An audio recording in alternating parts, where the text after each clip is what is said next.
Ok. Donc, dans cet exercice, l'exercice 10 de la série Claparède, on nous dit qu'on veut une équipe de 5 joueurs en les choisissant en prenant 3 joueurs parmi l'équipe dans la classe A et donc forcément 2 joueurs qui restent dans la classe B. Donc, l'ordre n'a pas d'importance parce que c'est une équipe de joueurs et qu'on n'a pas dit il y aura le capitaine, le sous-capitaine, etc. Donc, c'est pour ça que c'est important de l'avoir en tête. L'ordre n'a pas d'importance. Il faut choisir 3 joueurs parmi les 15 de la classe A. Comme l'ordre n'a pas d'importance, on a nos 15 joueurs, on en prend 3 et c'est une combinaison. Et donc, on écrit C15-3. Et là, je mets directement 455 possibilités. Vous vous rappelez qu'avec la Casio Graph 35+, en utilisant bien les touches de la calculatrice, vous pouvez calculer ces nombres, sans passer par les nombres factoriels. C'est expliqué dans le syllabus.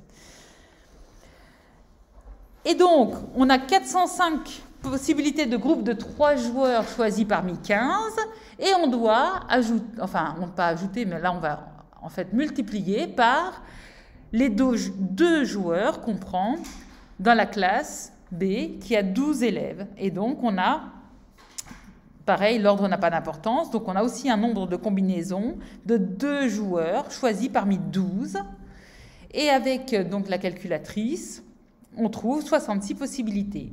Et là, comme on a un « et », je ne sais pas si vous vous rappelez, mais dans un exercice précédent, je crois que c'est dans le 16, à la fin du 16, de mémoire.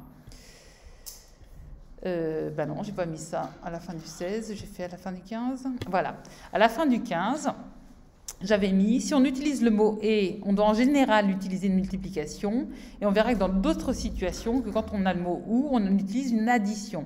Et en fait, ça, vous pouvez vous en rendre compte avec un arbre de dénombrement, que c'est un « et ».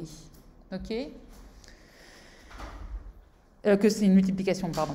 Et donc, on se retrouve avec nos 3 sportifs de la classe A, les 2 sportifs de la classe B, ce qui nous fait en tout 30 030 possibilités de former des équipes de 5 joueurs avec 3 joueurs dans la classe A et 2 joueurs dans la classe B. Donc j'arrête ici pour la première question de cet exercice et on fera une autre vidéo pour la suite.